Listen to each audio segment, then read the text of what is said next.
Kill la Kill, episode 6, viewer comments. I appreciate everyone's comments. This is awesome.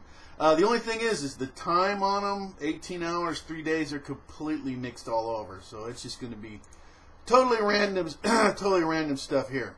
Okay, Conlett Bob 9.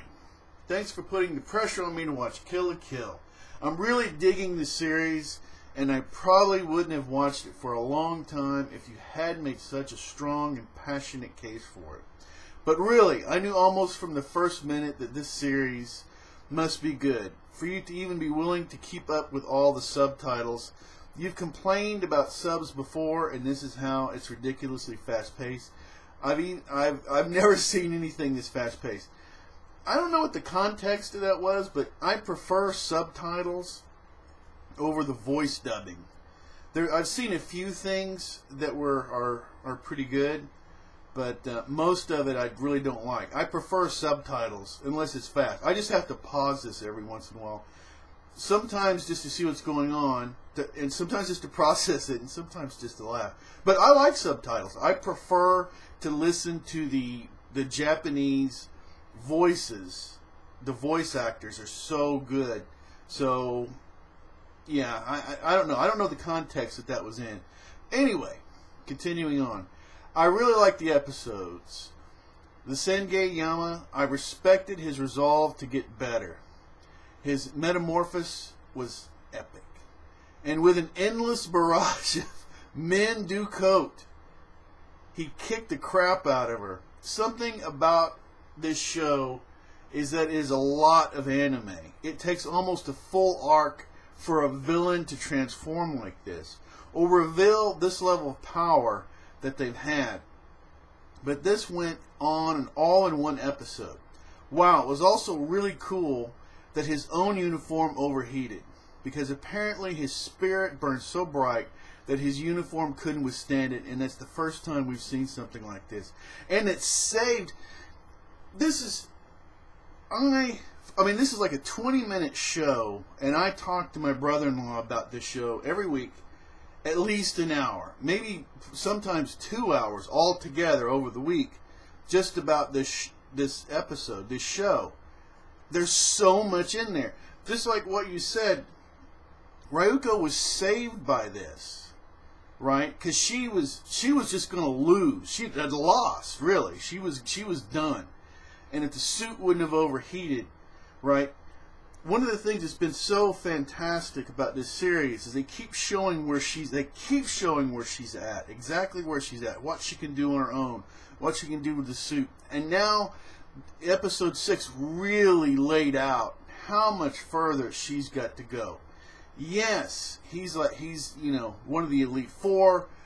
He got a power up, or he you know, from his own abilities, but still, she's just not ready to take on the student president. She's just not ready to take on the student council leader yet. She's nowhere near. The suits are equal, but only because it was just an overpower move, right? It wasn't that skill-wise, Ryuko just isn't up anywhere near that level. So we're going to get to see her power-up abilities to herself, right?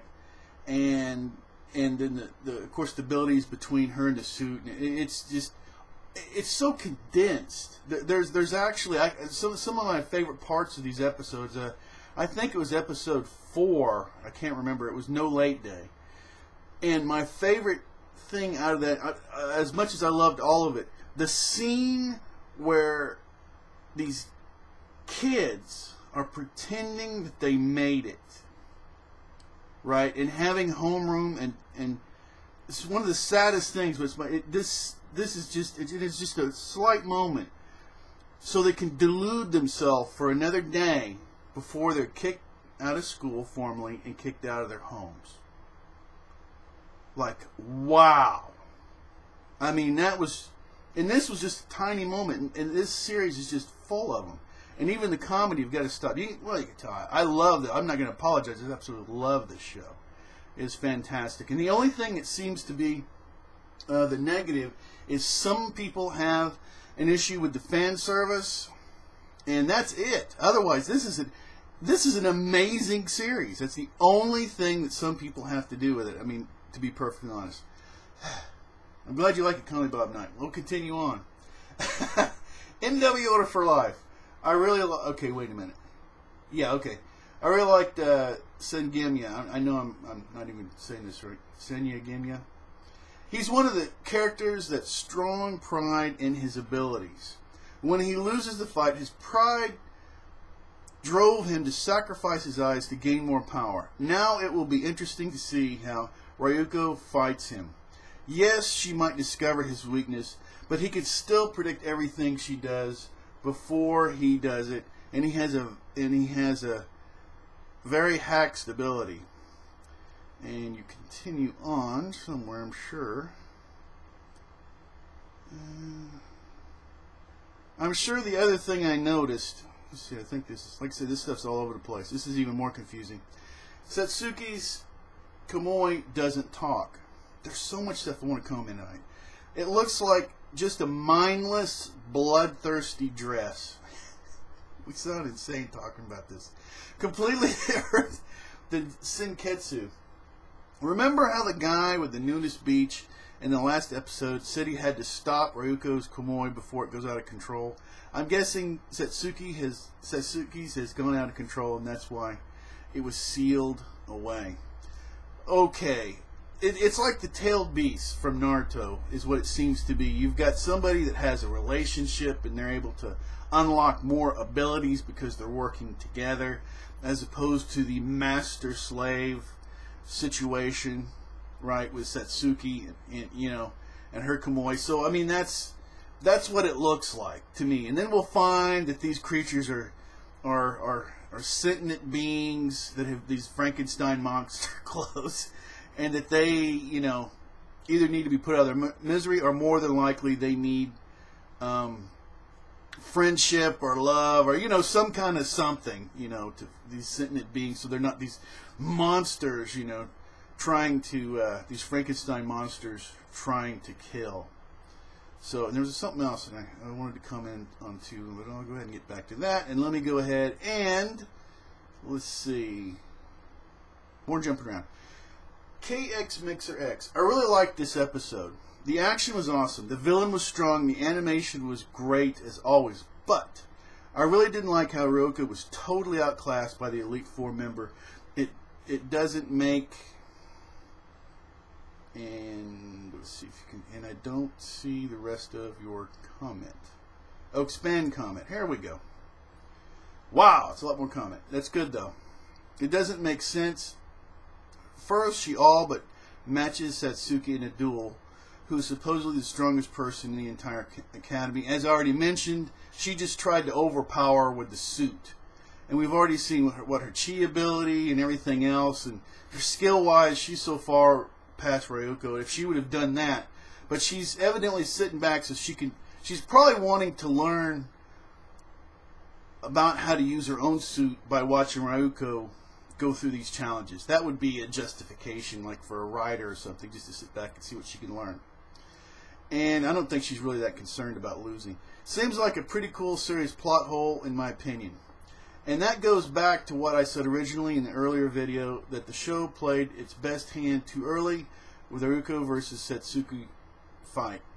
Well, I've already thrown my two bits, right or wrong, in it. I'm okay with that. But I mean, you could be right.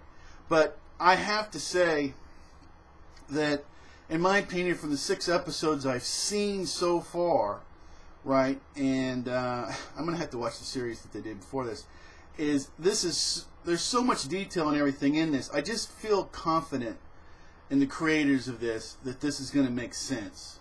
Okay, this really does seem to be, for me, it works, but we'll see. And let's see. NW Order for Life, I believe, commented on your comment. I thought it was obvious that Senyama could do the same thing to Satsuki that he did to Ryuko.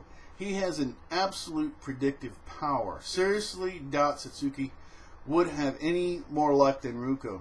The difference is that Satsuki is far more trained. And let's see, read more. That's another thing they've trained, but I guess you can put a lot more comment on here.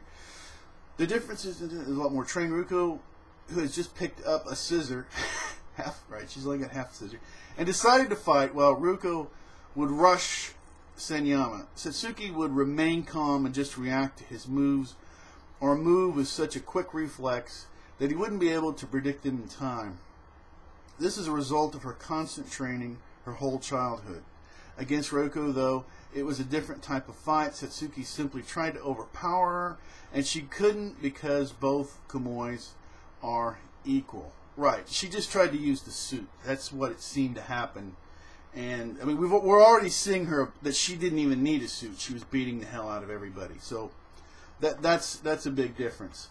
And it's already going to be mentioned by some other people, but you already see the weakness. He's already, the whole thing with the tongue, he basically said all these other senses are heightened now. So you know, and somebody else I've already read, I don't remember who's mentioned this, that his senses are going to simply get overloaded. So we already see the weakness in this. So we'll see how this goes down. Somebody says it. Okay.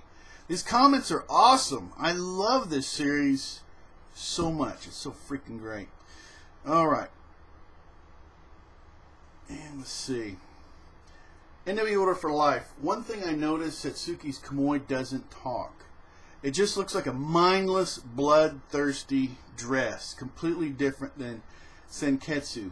Okay, Senketsu looks like it's some kind of part. I've mentioned this all before. Some kind of piece of it, some kind of part of her father, the one-eyed father, on the same side, and that whole deal. So that looks, and it's been so helpful to Ryuko, right? And I think also that's why there's been absolutely no sexual banter between Senketsu and Ryuko. There hasn't been any. And that's the only entity, I think, in this entire series that hasn't had some kind of sexual innuendo or something to Ryuko. So that's probably the difference. The manufacturing of it is superior. Okay, and it was specific to her. So that's what I really think.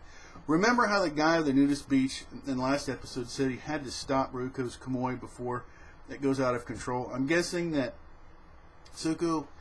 Satsuki's has gone out of control, and that's why they sealed it away. Or perhaps Senketsu was artificially created to have a will or consciousness so that it would not go out of control like previous Kamui before him. I like that. I'm thinking that the girl's death from the last episode is connected to Senketsu's creation. Maybe it inspired Ryuko's father to create Senketsu. And a lot of the humor in here. We haven't even really got to that. How funny this series. The iron. Senketsu loves the iron, and don't forget to get behind the lapels. And yeah, so hilarious. Conley Bob 9. I'm wondering if the Kamui can talk, but she either doesn't know how or needs to prove herself worthy somehow. It might be that she hasn't activated its full power yet because she can't hear it speak. And she'll need to get that power up for her final battle with Ryuko. The whole thing that her suit, it's chained to it's nailed to the wall or chained to the wall, and it's trying to get out. Like I said, it's like the tailed beast. She's treating a sentient being as an animal, and it resents her. It hates it, and it looks like it's never really been able to grow up or develop or whatever. So yeah, kind of sad. All right, awesome comments. Awesome comments. I could probably do if I had enough comments, I could probably do a 2-hour video on this every week. I love this series. And there's so much more. There's so much packed in there. There's so much more we could really talk about. Awesome stuff. All right, 2 more comments. And let's go ahead in one day. Okay, Elijah Lawson. The latest episode felt super compressed and fast. The events in the episode should have been spread throughout the series. I still really liked it episode just because I want to see the rest of the Elite Four transformations now. And last comment, and then I'm going to talk a little bit about something else. Conley Bob 9. By the way, I find it funny how one of the most popular and useful clubs in the school is the sewing club. These guys put the uniforms together, so obviously their function is vital. Where would Satsuki be without the popular sewing club? LL. And right, and they're the sewing club, and they're running experiments and trying to see the upper limits of what they can do to get higher level, put more fibers in there so they can make more powerful suits, ones that don't go out of control. My craziest off-the-wall club was the gardening club. One of the things in the beginning, you're like, well, wow, how many clubs are there going to be? Evidently, it's almost unlimited. And there's like, one of the funniest things, I don't know if anybody saw that, but the girl with the band hat on, she's in charge of the non-athletic clubs. I just find that so funny. All right, anyhow, awesome. I appreciate everyone's efforts. God, what an awesome series. It's so much fun to watch. It's so much fun to talk about. It's a series that it's hard to watch just one time, especially somebody like me, because I'm not going to see everything in one viewing. So I'll watch it again and catch some more of it. Although, like I said, I do stop quite a few times while I'm watching it. I kind of have to make some notes and everything. So let's see. And I usually like a page and a half or 2 pages of notes. There's so much fun stuff going on. All right, I'm going to speak now. That's going to be it for Kill la Kill. I'm going to talk just real super briefly on Fairy Tail, why I quit. I'm going to make it very concise. It was for those of you that are interested. Urza is one of my favorite characters ever. Hero makes a lot of awesome characters, but he just has issues with the way he does his manga. And Urza started acting like Lucy. If you've seen characters all of a sudden not acting correct, and that's where I just said I can't do any more reviews on this, because I have to be honest. If you like something or don't, it translates, you can tell. And I just couldn't do it anymore. And what was even more surprising to me is I thought I would still read it. And since then, I haven't even watched Fairy Tail. I've seen it pop up, and I have no interest in reading it right now. So that's where I'm at with Fairy Tail. That was what broke the straw that broke the camel's back. And there's a lot of other stuff, but you know what? That's not what this video is about. I just wanted to share that real quick. Everybody's awesome. Loving it. Keep having fun. Anybody could be an anime fan. You can always subscribe. You can always unsubscribe. You can do anything you want to. Until next time, take care.